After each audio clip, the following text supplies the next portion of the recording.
everybody, and welcome to another episode of Taking Stock Live. Thank you for joining me yet another evening. My name's Kalilah Reynolds. Thank you to everybody who is in tune all over Jamaica and all over the world. Let me know where you're tuning in from today. Drop a comment in the comments box in the live chat.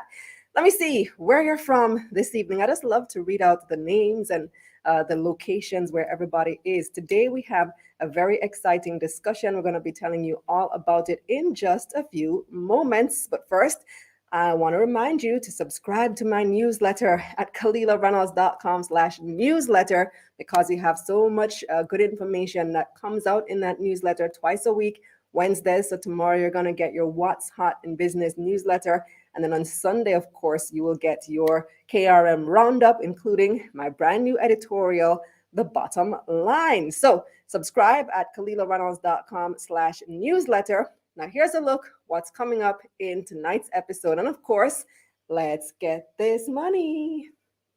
The currency market is soaring to new heights with Bitcoin as the pilot. Bitcoin hit an all-time new record of nearly $67,000 last week. But why? And how long will the surge continue? We'll discuss with Assistant Professor in the Department of Economics and Business at Lehman College, Dr. Stein Smith, and Assistant Professor at ESE Business School, Hugo Benedetti. And the analysts weigh in on the latest market developments. Supreme Ventures is reporting a 50% decline in its third quarter net profits when compared to the previous year. In the US, Monster Beverage has topped its Q2 earnings and revenue estimates, and former US President Donald Trump has announced a deal to list Trump Media and Technology Group through what's known as a SPAC, or Special Purpose Acquisition Company. It's setting off a frenzy on Wall Street. We'll discuss. But first, here's what's hot, brought to you by Jamaica Money Market Brokers, your best interest at heart.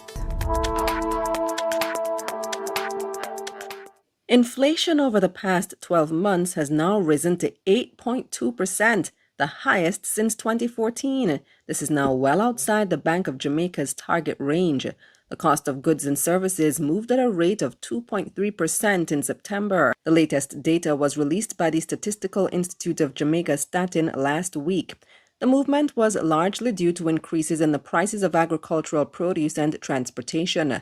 The cost of vegetables, tubers, plantains, cooking bananas, and pulses went up by 10%. Tomatoes, cabbage, sweet pepper, and carrot were especially pricey.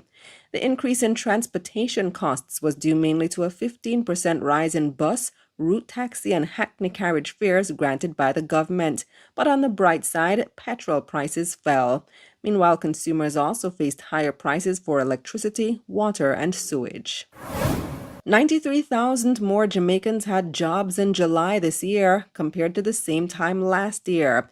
This brings the unemployment rate to 8.5% compared to 12.6% in July 2020. Men had 55,000 more jobs than last year, mainly in elementary occupations and construction, while 37,000 more women were employed, mainly as clerks, as well as in accommodation and food services. Additionally, the overall labor force grew by 44,000, or about 3%. The value of Bitcoin jumped to a record $66,000 last week. The cryptocurrency was trading up 7.6% last week after falling below $30,000 in the summer. According to CoinDesk, the previous all-time high was just under $65,000. The surge comes as the first Bitcoin exchange-traded fund, ETF, launched last week. The Bitcoin ETF is based on Bitcoin futures that trade on the Chicago Mercantile Exchange. Futures are financial contracts obligating a buyer or seller to buy or sell an asset. Futures allow investors to speculate on the direction of that asset. The approval of the Bitcoin ETF is a major shift for the Securities Exchange Commission, SEC, which had previously been reluctant to approve it due to the intense volatility as well as broader concerns about the unregulated nature of cryptocurrencies. But Chairman of the SEC, Gary Gensler, has said that the Commission would be more comfortable with future-based ETFs because they trade on a regulated market. FACE Commodity is in advanced discussions to secure temporary warehouse space to replace the space lost to fire recently. FACE says that in order to quickly replace the goods, the manufacturing entities of the Seprot Group have increased production. External suppliers have responded to orders brought forward and have begun delivery, and the process of clearing goods currently on the port has been sped up. The cause of the fire at one of FACE's 4 food distribution facilities is being investigated. The property and its contents are insured, and discussions regarding settlement of insurance claims are reportedly underway. The Jamaica Stock Exchange, JSE, and the Cayman Islands Stock Exchange, CSX, now officially recognize each other. The JSE says the move is a collaboration for growth and development of the region's capital markets. JSE Managing Director Marlene Street Forest said mutual recognition makes it easier for issuers, investors, and other participants in the financial sector to access each exchange for listings and other services. What's Hot was brought to you by Jamaica Money Market Brokers, your best interest at heart. Hey moneymakers, you're not an official part of the family until you have your merch. Visit KalilahReynolds.com/store to order your t-shirt and your mask today. Let's get this money. This segment of Taking Stock is brought to you by Bulwark Insurance Agency, insurance made easy, And Appleton Estate, Jamaican excellence. All right, welcome back, everybody. Welcome to this edition of Taking Stock Live. I love the live show. Let me know where you're watching from. Spartan King 522 says he or she, I'm assuming it's a he because it's King, is joining us from Ocho Rios, St. Dan. I see Ronil Gavin is in Mandeville, Manchester. Is it cool there this evening, Ronil? Because Kingston been hot these evenings. I don't know what's going on. John Walker is in White House, St. James.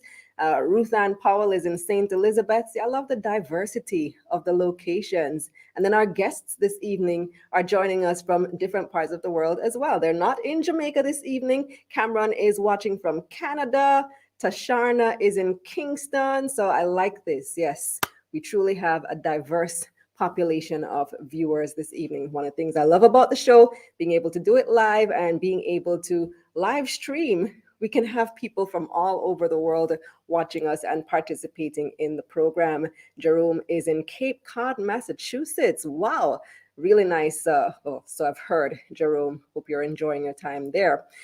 Dana is in Goshen, St. Elizabeth. So let's get right into it because a lot is going on in the cryptocurrency space, especially within the past week and a half or so. And I suspect that a lot will continue to happen within this space very soon. So of course, here on Taking Stock, we need to bring you up to speed. Bitcoin hit a record high of almost 67,000 US dollars last week. And if you remember a few months ago, they were in the 60s as well, like 64,000 US.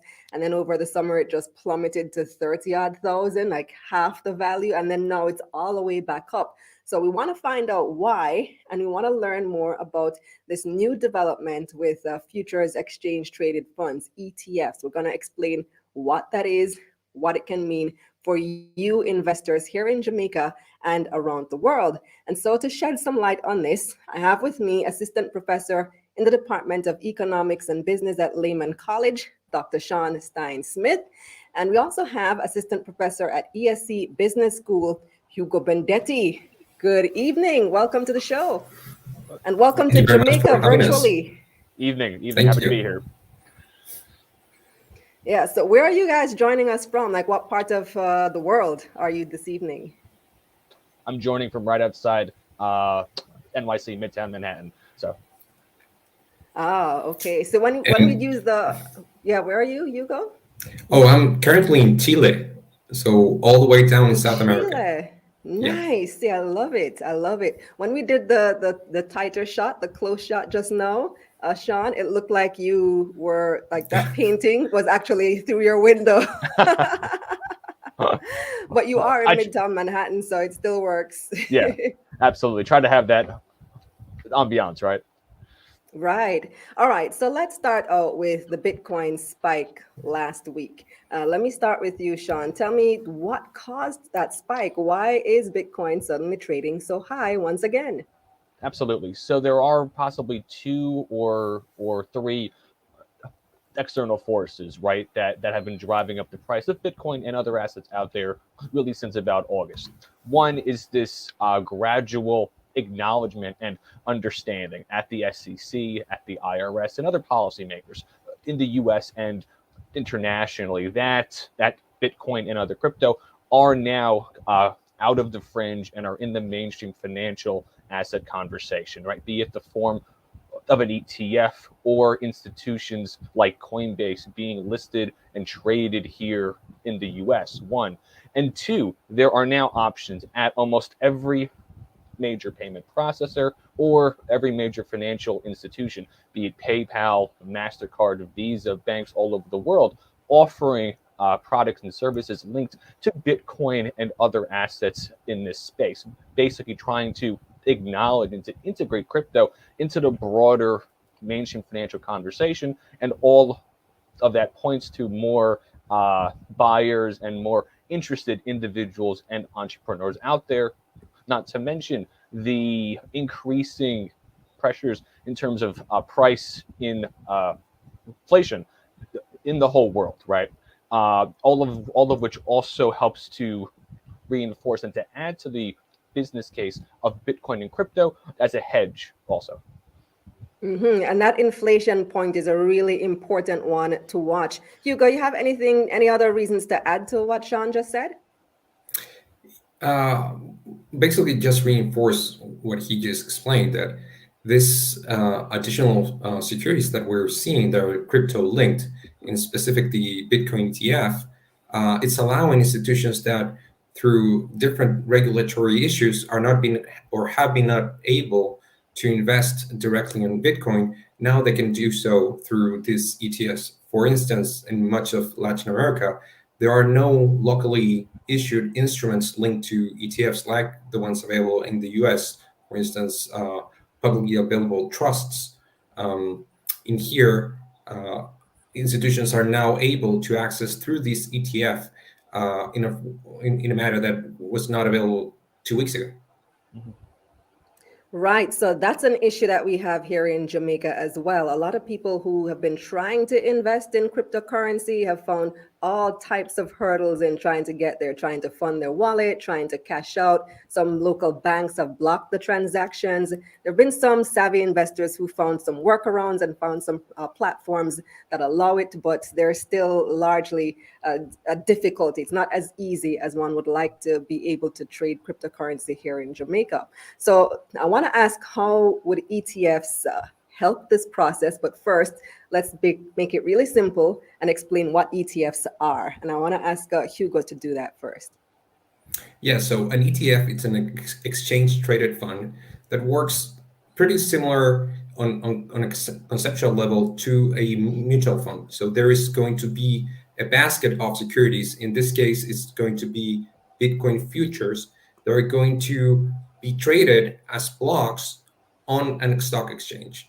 So whenever there is an increased demand for this fund, the fund is going to purchase more futures, more Bitcoin futures, and create more blocks that can be traded on different securities markets. Now, if people start losing demand or the price of the product goes down, the institutions that are able to create these blocks are just going to sell them back and sell futures and just destroy the instrument that was traded on the stock. So what this does is it allows institutions to replicate a basket of or a packet of Bitcoin futures without holding the future directly. All right. So Sean, explain what is a future. Sure thing. So the main difference here between a economic future and then the underlying asset itself is that a future is an actual contract, right? Meaning that at the expiration of this contract, there has to be some sort of resolution to the future. Either the asset itself has to be transferred or the contract has to be canceled, bought out, all the rest. And to add on to a earlier point there, the whole sort of onboarding of this ETF instrument, the actual first ever Bitcoin ETF in the US, adds a tremendous pool of external investors now into crypto, right? Because to highlight a earlier comment, even though crypto is now a everyday topic, right? Everyone's heard of Bitcoin. It isn't always easy to actually invest into crypto, or it hasn't been up until now. And adding that ETF adds in all of that background, insurance, and institutional expertise that up until now has not really been there. But the underlying issue here, though, to always keep in mind is that buying the actual future is not the same as owning the underlying asset. And so having a Bitcoin ETF, it is a tremendous step forward, but it is not a perfect answer either. So how does the ETF make it easier for people to trade? Sure. So the most obvious way is that now anybody anywhere who has access to any brokerage account, brokerage firm, now has an opportunity to invest in Bitcoin, as opposed to previously, as you had actually outlined, right? It had been difficult to actually try to fund a wallet at Binance, Kraken, Coinbase. And so having to go through all of that extra paperwork and compliance had actually capped the ultimate number of institutions and individuals who were interested and able to purchase Bitcoin. Whereas now having a ETF basically means that anybody who has any brokerage account or owns any funds, equities, bonds anywhere in the world now has an opportunity to get into crypto. Right. So for my viewers who are watching in Jamaica and around the world, you hear what they're saying? This should make it easier for you to finally be able to invest much more easily than you can now in cryptocurrency if the local brokers take it on board. So if you're interested in this, I want to encourage you to call your local brokers and tell them, hey, this is what's going on if they're not already following the news, and let them know that this is a way, that this is something that they should incorporate to offer to you, the customers, the clients. How difficult is it there in Chile, Hugo? Is it something that people are widely interested in and they're running into barriers? I don't know. I don't think it's widely searched for. There is a lot of retail interest, and the regulation has permitted the establishment of several Bitcoin markets, but institutional attention it's still lagging, and mostly it's through regulatory barriers. They were not legally able to buy Bitcoin directly or any crypto asset. Not only through the difficulties of storage and acquisition and custody, but they were legally forbidden from purchasing cryptocurrency. Now, this is different because now there will be purchasing a traded security under the regulation of the SEC, which allows them to finally invest in this alternative asset. Right, right. So the Federal Reserve, the US Federal Reserve, has in the past had a difficulty with approving, or they've been reluctant to approve Bitcoin ETFs, any cryptocurrency ETFs. Sean, why did they change their mind? So the overall tone here has honestly been on the move, I'd say really since late 2020, in terms of trying to, one, understand, and to two, try to get a handle around Bitcoin and other assets in this sector, because ultimately trying to integrate blockchain aspects of Bitcoin and other crypto is going to be how payments and transactions are ultimately done going forward. And in order to keep our payment rails, our markets, and our financial sector, at that front point, trying to lead the international conversation on these issues, policy-wise, and more towards how to develop better products going forward, it's important for policymakers here, SEC, the U.S. Fed, to, at the very least, try to get that process started, because As we all know, Bitcoin and crypto is a international conversation. It's not just based here. I have a question from one of the viewers who wants to know, is the exchange traded funds for cryptocurrency fee structure, will that be more expensive than normal ETFs, for example, for stocks? I would say that absolutely yes. At this point in time, the actual fees charged for any Bitcoin ETFs, trusts, all the rest out there are more costly as opposed to other funds right now. But I would also caution that as more and more ETFs get approved, and there is one, I believe, coming out Thursday or Friday afternoon to actually be authorized to start trading. As we get more of these products out there, all of these new entrants are going to help try to tamp down costs and other fees. Right. Competition will do what competition does. Absolutely. drive down those prices. So I am of the opinion that digital currencies are the future, cryptocurrencies among others. And when I say among others, specifically, I'm looking at central bank digital currencies. Jamaica has launched or is in the pilot phase of its testing its own central bank digital currency. And that seems to be the way that some regulators are going in trying to deal with digital currencies, since the issue that regulators seem to have with it is that clearly it's unregulated. Cryptocurrencies are unregulated, but a CBDC in their eyes solves that problem. So what are your thoughts, Hugo, on CBDC versus crypto? Well, first of all, they're very different things, right? One of the main premises of cryptocurrencies is trying to reduce the centralized powers of governments to issue currency. CBDCs are the opposite of that, are the evolution of the current currency models incorporating blockchain technology or other technologies. Not all CBDCs will be blockchain based. So it's a natural response, given that on the one side, the threat of losing power to cryptocurrencies in general, but also recognizes the potential evolution of their own currency through technology, especially through blockchain technology. Sean, do you see cryptocurrencies being a threat to fiat currencies? I would say that probably the point of view back in 2016, absolutely yes. But now, as we have ultimately seen, right, there are privately issued coins and tokens, stable coins, and there are actual now countries issuing their own crypto assets. So it's not really a threat. It was basically the next stage in how payments are going to happen, in how currencies have to operate going forward. Everything has to be upgraded over time. TVs, computers, phones, and now ultimately how currencies are used and how currencies are built, managed, and how transactions are processed are going to have to be upgraded to try to keep pace with everything else that has been upgraded also out there.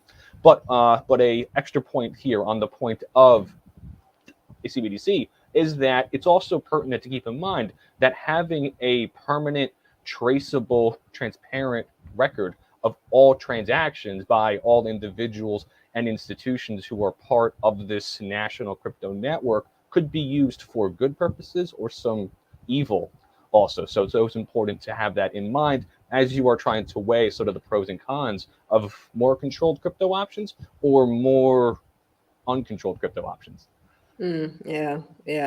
Now, when it comes to cryptocurrencies, there are three main schools of thought relating to the future of them.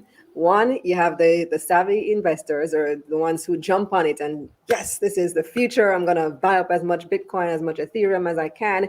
And then you have the ones who are doubtful, who are saying, this is foolishness. I don't understand it. I'm not going to bother. And then you have those in the middle who say, you know what, let me just watch and see what is going to happen with cryptocurrencies in the future. I'd like to know where the two of you stand on the future of cryptocurrency. Is this really the way of the future, or is this just a fad? Hugo, you first. Yeah, so I would be on the first team.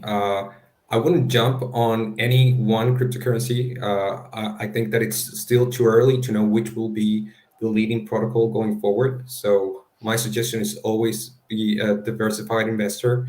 But I think there is no turning back. I mean, we've seen the potential of this technology. So it would be very strange for us to go back in time to just dismiss this technology and think about this. This was a test run, and this never happened. So let's go back to our digital dollars and bills and coins. I don't think it's going to happen that way. We do know that there are other crypto assets other than cryptocurrencies that are just meant for trading. We have utility tokens, we have security tokens. So the crypto ecosystem is much larger than just cryptocurrencies, even though cryptocurrencies are potentially at this point in time the most widely developed and known across the world. But I'm definitely the first team savvy investor. This is not going back. And Sean?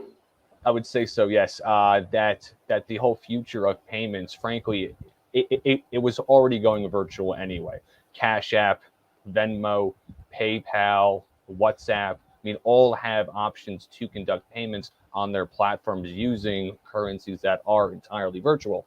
And so, yes, I mean, the IT side of this works. Blockchain works. Crypto works. Now it's just a matter of trying to fold in crypto and blockchain assets, be it Bitcoin, be it CBDC, be it NFTs, and that whole other world out there of tokens and coins out there. It's honestly now a matter of trying to integrate them into tax, compliance, audit, and how to actually conduct payments, and to try to harness some of the upside of these coins and tokens for trading purposes like Bitcoin.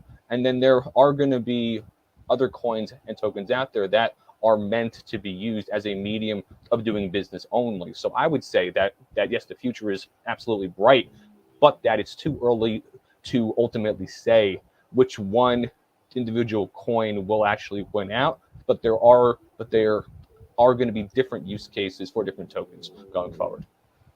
Thank you so much for joining me, Sean, Hugo. Appreciate your presence and your input this evening. Well, thank you so much for the invitation. Have a great night. And before you go, I have a gift for you. I'm not sure how I'm going to get this to you in Chile and in New York, but I'm going to figure out a way, even if it's a gift card. But I do have either of you ever been to Jamaica? I have. Not. Hugo has. When you were here, did you ever have any Appleton rum? Of course I did. Yes, I was there probably 9 years ago, and I have very good memories of that rum. I'm sure you do. Well, I have some Appleton Estate 8-year reserve for you. We're going to figure out how we're going to get this to you across borders, but we need to make sure, especially you, Sean, have a taste of Jamaica. Absolutely. Never had I'm looking forward to it. And we'll relive some memories for Hugo. Thank you. All right. Okay, so everybody who is watching right now, I would like you to take our poll this evening. This week's poll is, well, like I said in the introduction, Bitcoin recently hit a record value of nearly $67,000 US, right? So do you think cryptocurrencies will continue to rise in value? Let me know. We have our poll that's live in the community section of my YouTube channel right now. You can take that poll. You can leave the comments in the comment section as well, or type your answer in the live chat. What are your thoughts on the future of Bitcoin? So I see a couple of questions coming in as well, and I wanted to address these before we moved on too. So Richard Pitter was asking, how can Jamaicans get a piece of the coin? What platform is safe and to recommend? So I asked this question to my Twitter followers recently, just trying to figure out, okay, what platforms are working for you guys, since a lot of people have been reporting issues with it. And by and far, Twitter followers recommended CEX.io as a platform that they've used, and they've successfully been able to both buy and sell and get the funds deposited into their Jamaican bank accounts. So I've never used it myself. I've been dragging my foot on investing. I've been wanting to, but I need to take that plunge. Probably, I don't think I'm going to buy it this high though, at 67,000, but probably when it falls, somewhat, then I might try to dip my toes into that. And then Mish's Kitchen is saying, how easy will it be to get the coins in Jamaica. So like I said, there are platforms that you can use online to do it for yourself now. But if you joined us late, well, what we're talking about is that the ETFs, the Bitcoin ETFs, even though right now they're only doing the ETFs futures, that makes it easier for you to invest from Jamaica. So it bypasses all of these hurdles. And I suggest that you go back and watch the show from the top if you missed it, because the gentleman explained it very easily on how this can help. But you'd have to contact your broker. You still have to go through your broker, but it makes it a whole lot easier than trying to jump through all these hurdles buying cryptocurrency on your own. And with that, we take a very short break. We have your market recap, and the analysts are standing by. Segment of Taking Stock was brought to you by Bulwark Insurance Agency, insurance made easy, and Appleton Estate, Jamaican excellence. Time now for your market recap, brought to you by Sagicor Investments. Think wealth, think Sagicor Investments.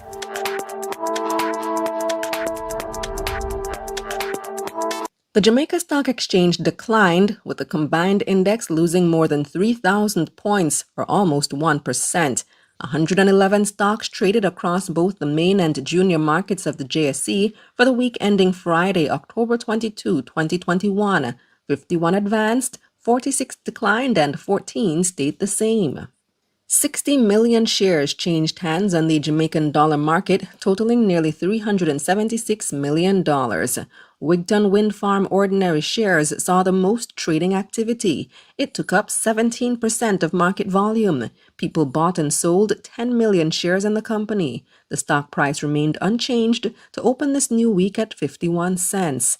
Derrimon Trading Company traded the second highest volume, with people buying and selling 5 million shares in the company. The stock lost 2 cents to open the new week at $2.30. And Mailpack Group rounded out the most traded, taking up nearly 9% of market volume. The stock lost 3 cents to open this week at $3.76. Now let's see who had the biggest gains for the week. Investors are still at it with Siboney. The stock price jumped another 41% to close last week at 93 cents. Iron Rock Insurance Company stock price rose 15% to close last week at $3.80.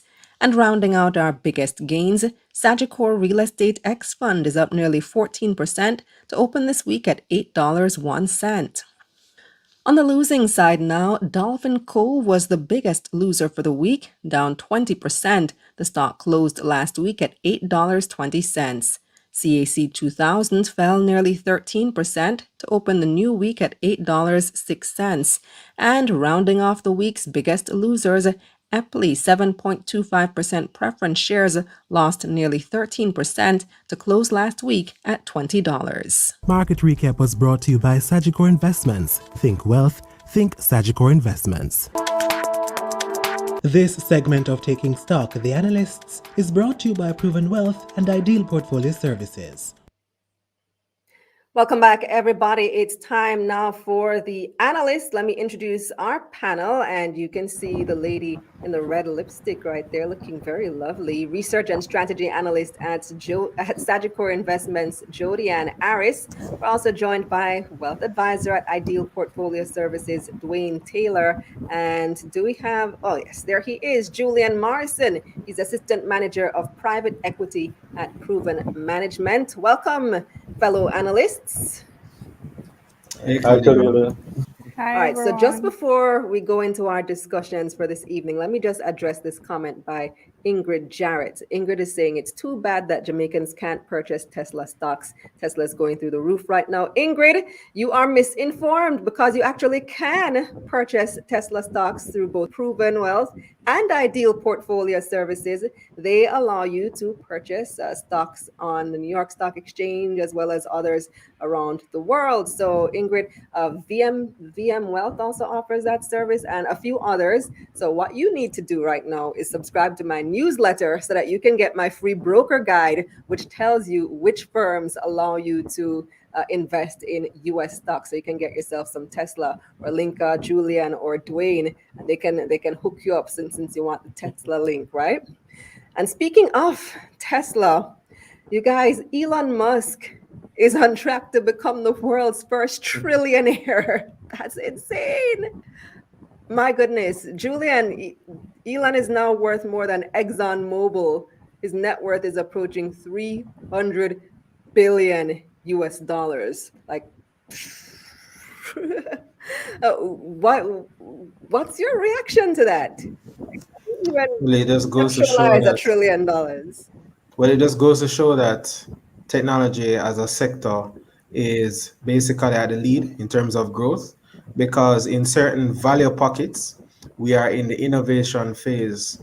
So what we're seeing is that inventions or new creations that were basically seen as science projects maybe 10 years ago, they're starting to come to practical use. And because of that, more funds are starting to flow towards those channels of value. And one of these channels of value would be electronic vehicles. So recently, we would have heard that Hertz, the rental company, they ordered 100,000 Teslas to join their fleet because they want to diversify their fleet in order to meet ESG guidelines, which means environmental, social, and governance guidelines, because companies across the board are looking to become more environmentally and socially responsible. And in order to do that, they would have to change their business model a little bit in order to show that they're more responsible. They're reducing their carbon footprint. They're being more responsible in terms of how they run their businesses operationally. And this would attract a flow of funds from institutional investors who have these requirements. And that's what would help to drive this valuation of the company on the market.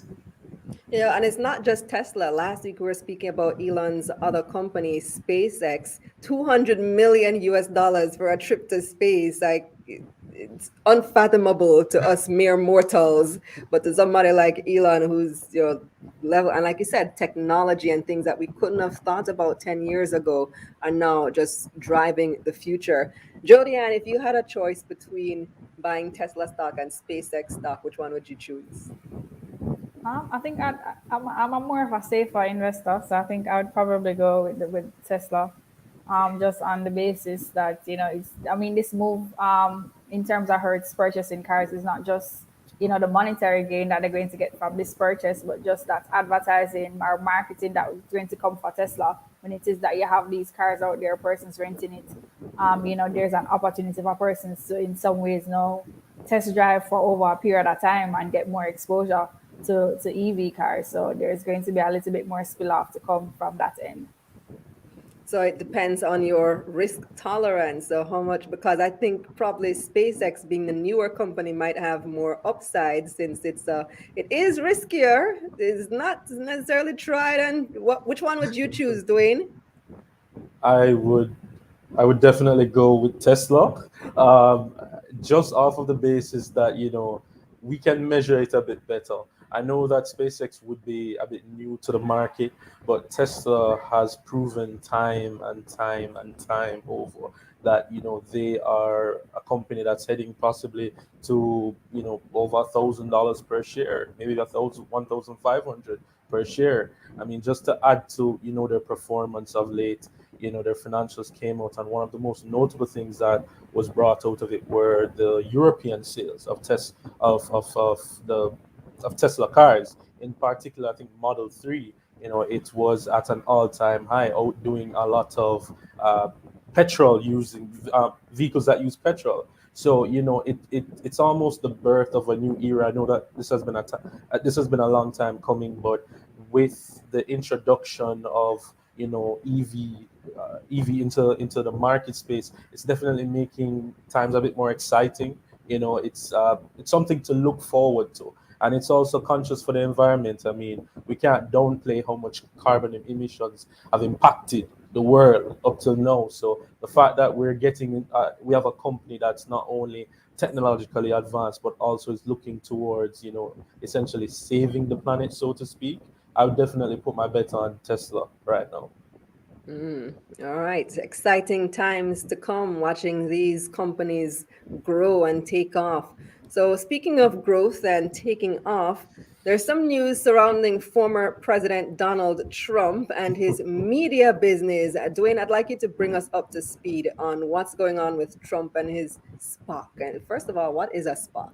What is a SPAC? I think today's episode has really been interesting because we're discussing all the different instruments and asset classes out there that are available to investors. Now, SPAC is just like a regular stock, but the acronym actually, well, I think was mentioned earlier, Special Purpose Acquisition Company. Now, how this really operates is that investors might look at a company, and because of who backs the company, or maybe the board of directors that might be managing this company, they have an interest in it and they will invest in it.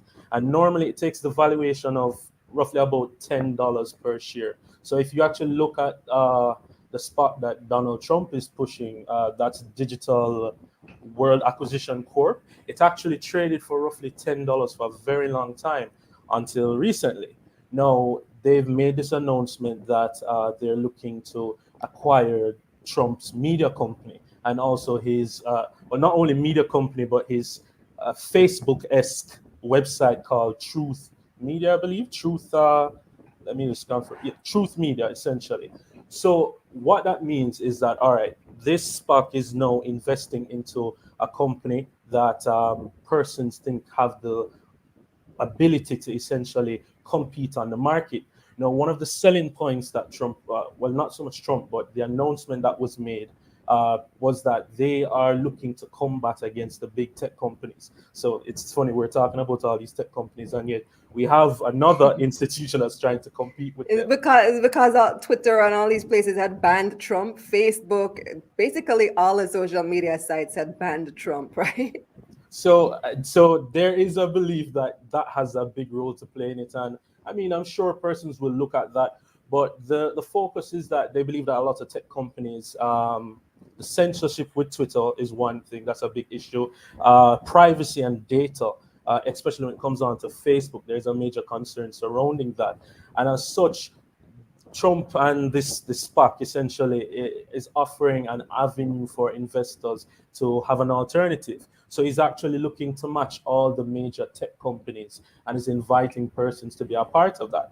So naturally, when we hear Trump, we think of controversy. We think of, okay, what's this man doing next? But the reality is the market has responded to it. Most notably, a lot of the traditional media companies actually fell after the announcement. So Facebook fell roughly about 5.08% in the. It's funny that you call Facebook a traditional media company. Well, Look how the world has changed. I mean, I don't know about anybody else, but I remember Facebook. No, I mean, in the world of media, we consider traditional media being TV, radio, and print, and so now you're referring to social media as traditional media. Look how things have changed. Look how things have changed, indeed. So with how Facebook has been on the market for so long, they responded. The stock price responded to this news. It fell roughly about 5.80% in the after hours trading. Snap fell roughly 23.23% in after hours, and also Twitter fell 3.98% in the after hours trading. So we were seeing where, as I mentioned, the traditional media is responding to it, or the investors who participate in those are responding to it and are now open to this opportunity of a more inclusive, so to speak, and transparent media outlet for them to share, their views and not have to worry about their, tweets being deleted. But overall, it's interesting. And the stock price actually responded to, the news that came out. The stock went up to roughly about $120, coming from $10, and now it's trading roughly around the $40 region.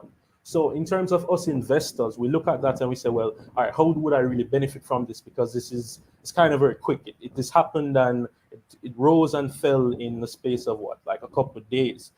These are the type of opportunities that investors who participate in like swing trading look for, because SPACs are something that those type of investors try to buy and participate in to make those small gains. And also, if we can recall the GameStop situation where persons were looking to short sell, we don't necessarily anticipate that this stock price might stay up for long. But the short selling opportunity allows for persons to make that gain off of the difference in, borrowing the share, selling it, and then purchasing it at a lower price. So it's an interesting way to make money, and as I say, it's an interesting vehicle to bring forth this new social media company that Trump is looking to compete with the other big tech entities. Now let's look at some individual stocks, starting with a local one. So, Jodianne, you've been tracking Supreme Ventures Limited. Their 9-month results are out. What are the highlights? Yeah, so Supreme was one of the first one of the first companies out to give us some results for the September quarter, and we're seeing that net profit was actually down by about 50% to 312 million, and this actually represented the lowest profits outturn for 2021 thus far, and they're citing a main reason for that would have been the negative impact of the multi-day lockdowns that we had in August into September. So recall that in about mid-August, we started to have these, I think were 3-day lockdowns, and I think they lasted roughly about a month. And so that would have had some negative impact for the company. So when you look at total gaming revenue overall, that was down by 2.5%. And this was due to lower income from fixed odd wagering games. However, there was an increase in segments such as horse racing and pin codes, which looks at the sale of phone credit. But it was not sufficient to offset the decline in the fixed odd wagering games. They also noted that they had increased payouts in terms of prizes. Hold on, before you move on. So from amongst the three of you, are any of you gamers in terms of buying lottery games? Any of you buy the cash pot or the pick 3 or whatever? I don't even know all of them. No cash pot for me. None of you? Because I'm here thinking, so in this digital age, you have a 3-day lockdown and it affects revenues so badly. Like, I would think that they would have come up with a solution, a technological solution that you can't just buy your game on your phone somehow. Like, it should be easy. Well, I think it's probably the market that they cater to may not necessarily be as digital, Tech savvy, right? So I know that they have been doing some sort of initiatives. So that's why probably we didn't see a fall off in, right across the board in terms of all segments, because they have been including some amounts of, digital technology in how it is that they offer their products. So probably, that would have some impact. So it wasn't as bad as it could have been, had they not started to do, digitization in terms of their offerings. So you're going ahead to tell us about the payouts. Right, so they actually paid out a little bit more this quarter. So I think that was up 5.1%. So persons who would have participated, so I think, they're probably helping a little bit in the economy. So persons would have gotten a little bit more payouts. However, in terms of admin expenses, that was up 23.7%. And this would have impacted the overall operating profit, which would have been lower. So for particularly in terms of the earnings side, it wasn't as great for SVL. When it is that we look, however, on the balance sheet, we notice that relative to September last year, there's actually an increase in assets.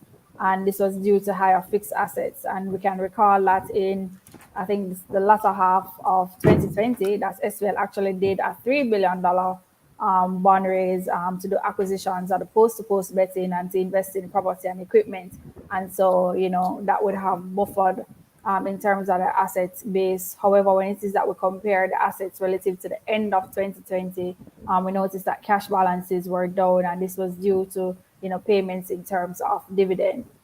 Overall, in terms of the company, we'd have noted that, based on, the not a great fall off in terms of revenue and the steep dip in terms of profits, that, margins would have fallen. We're looking at a company that, has, trades at around a PE now of 19 times. However, they do, is one of the stronger dividend yield companies on the markets at around 5%. And, when it is that in terms of outlook, this still amounts of positive. I think today, the Prime Minister would have given some revisions in terms of, free up in terms of, activities. I know that Sunday lockdowns are no longer in effect. Right, so the curfew is now 8 p.m. to 5 a.m. daily. Right, so that across, means right. Sunday will open up.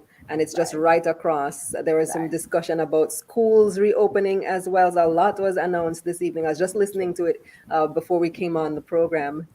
So yeah, a lot of developments to discuss there. We have to leave so that could for have another some time. positive impact for SBL going into the December period. Right. So the viewers are letting me know that indeed you can place bets for via Supreme Ventures through their app.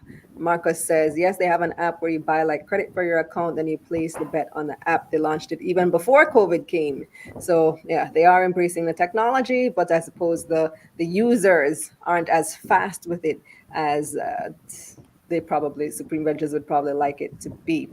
So let's look at one of the stocks internationally now, and that's Monster Beverage. Julian, I know that you've been a fan of this particular stock for some time. You told us about it before. What's the update with Monster energy drink? Okay, so Monster has an increase in earnings of 21.8%. So right now, the 6 months earnings stand at 718.96 million.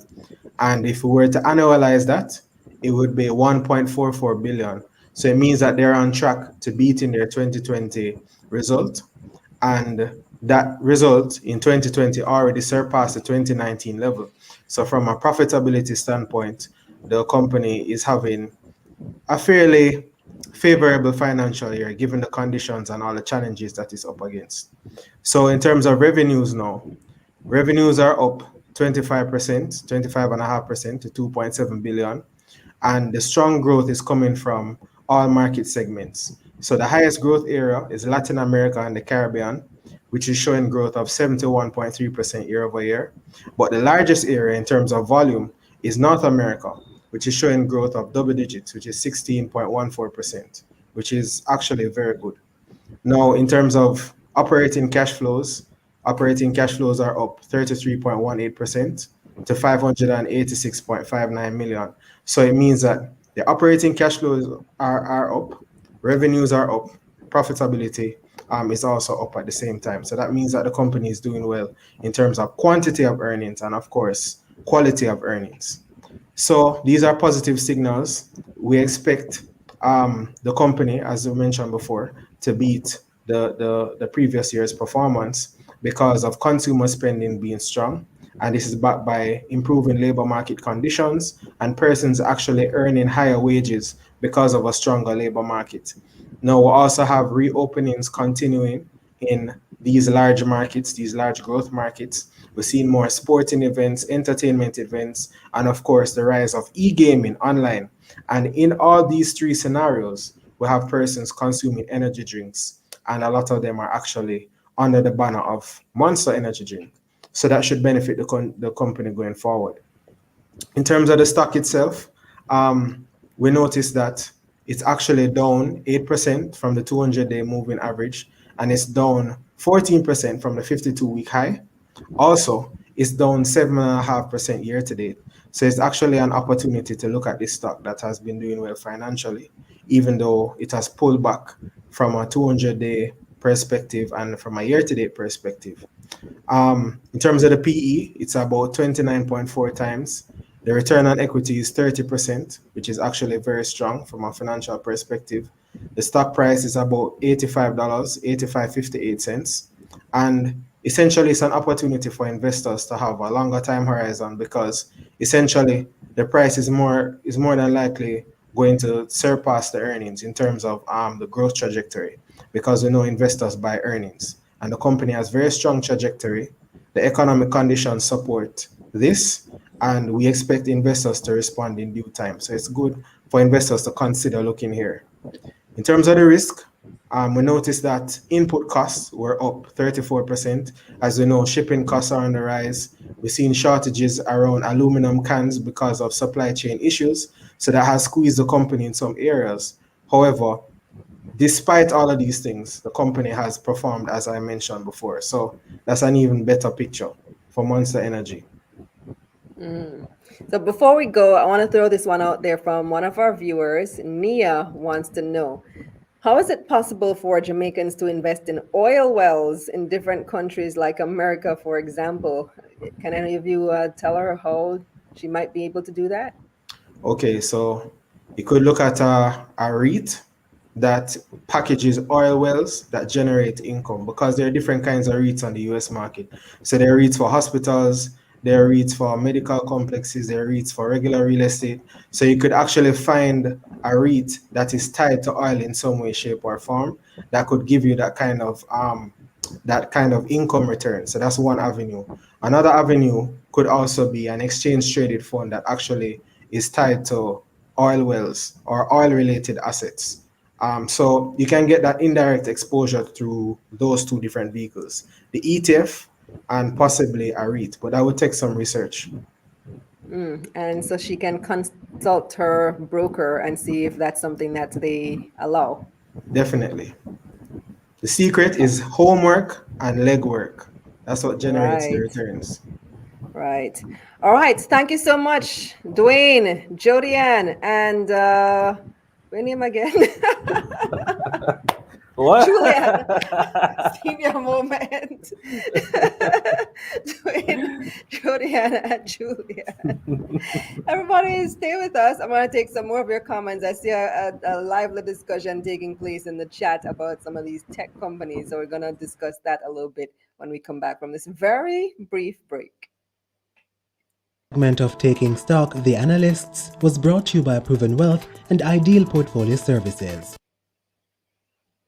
All right, see, it's very brief. Let me see what you guys have been saying about tech stocks. I saw somebody say, all right, here it is. Kevoy Reynolds says, look at the percentage of teenagers leaving Facebook and also look at the issue they have around privacy, leaked documents, etc. Leaving Facebook? Kevoy, teenagers were never on Facebook to begin with. They have been the Snapchatters and the TikTokers. Facebook they consider as something for old people.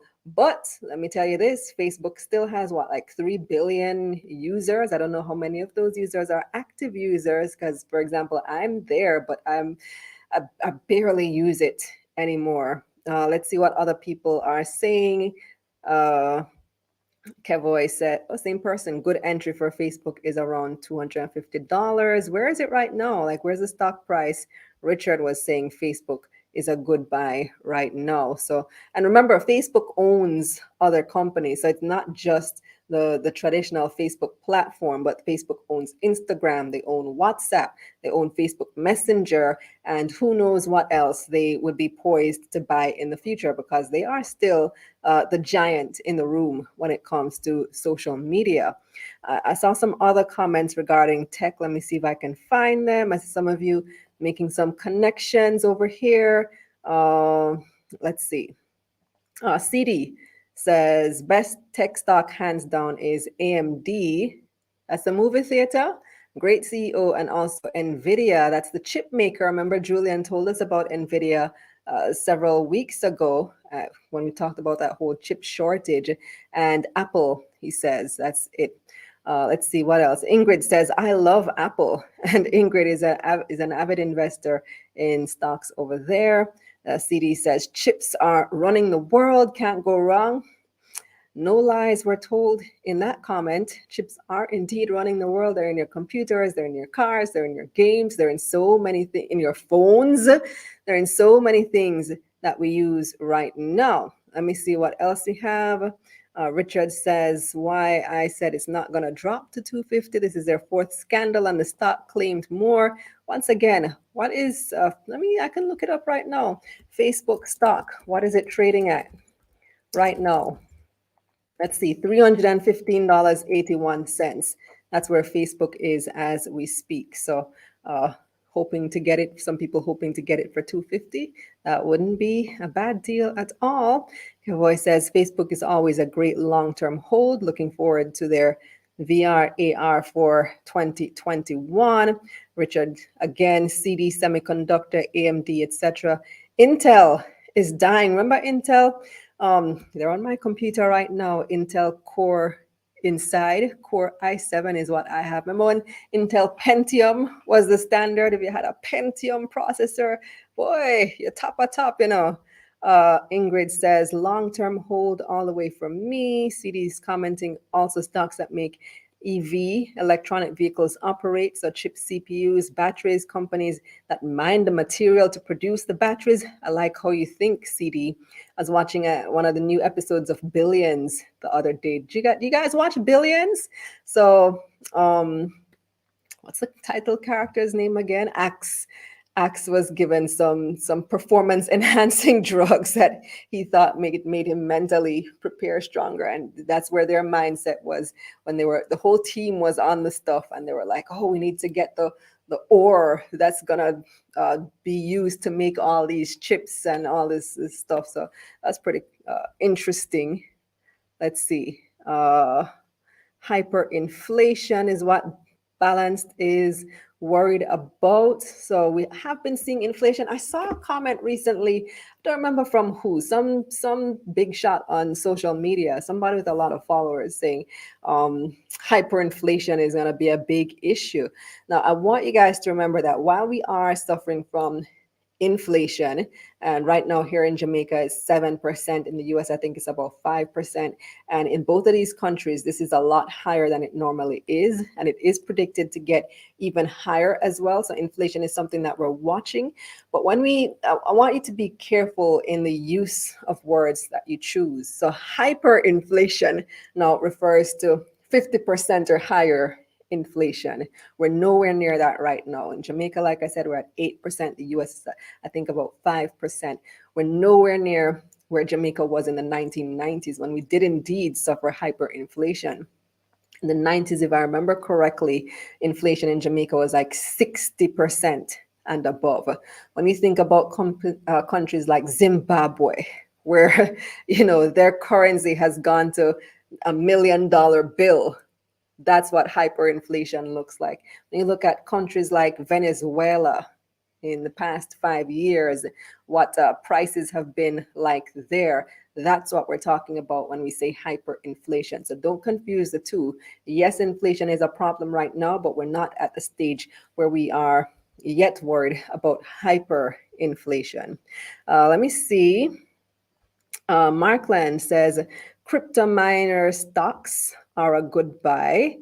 And Richard says Facebook is also creating a coin wallet. I can see where that's a good play for them. I mean, that's where the world is going, as you would have heard from the discussion in the first part of this program. If you joined us late, make sure you watch it. We're speaking about Bitcoin, cryptocurrencies, and the new Bitcoin ETFs, exchange traded funds. A lot of interest there. Why didn't I ask Julian about Julian and the whole panel, the analyst panel just now, about their thoughts on the ETF? Maybe next time they come on and see how those will impact possible cryptocurrency trading in Jamaica. I think there's a huge opportunity there. Nia says, I can't seem to find the broker newsletter anywhere. Are you signed up already, Nia? Because it was sent out some weeks ago in the Sunday newsletter. So if you were already subscribed, you would have gotten it in your email inbox. When was it? Probably like late August. Maybe you can search for it, broker guide. I think it was called Jamaican Broker Guide or something like that. Search your email for it. If you weren't subscribed, then at the point of you subscribing to the newsletter, you would have gotten a welcome email which included it. So that's how you get it. Not as you say you're not subscribed as yet, so that's how you get it. So when you subscribe, you get a welcome email that gives you the broker guide and a link to download it, and that's a free download. I do have my Investing for Beginners masterclass coming up very soon. I'm hoping to drop it on November 4. So that's next week, Thursday. And so for those of you who've been wanting to take the dive, I think most of you who watch the show regularly are already avid investors. But if you've been watching just out of curiosity and still kind of hesitant because you're still not quite sure how to do it, well, the Investing for Beginners Masterclass is for you. Or you may want to recommend it to a friend, to somebody who hasn't yet taken that step. Yeah, so it's going to be out on November 4 with a bunch of resources as well. If you haven't watched Money Mondays JA yet, this week we spoke about the Eastern Caribbean Stock Exchange. We've been telling you all about the various stock exchanges in the English-speaking Caribbean. Well, the Eastern Caribbean has its own stock exchange, and I outlined that. Tomorrow, we have Money Moves JA, and we're going to be telling you about filing for bankruptcy. Is it right for you or your business? What are the steps involved, and how would it affect you? So we talk about that on Money Moves JA tomorrow. I want to thank you all for watching this week. Make sure you like the video. Very important. If you haven't done that yet, just hit that like button for me, please. Please and thanks. Subscribe to the channel and share this video with a friend. Like I said, subscribe to the newsletter at KalilahReynolds.com/newsletter. And once again, reminding you that all new email subscribers get a copy of the free broker guide. Also, turn on those post notifications so that you can be the first to see everything that we publish on this platform, because we want to help people learn about money so we can all what?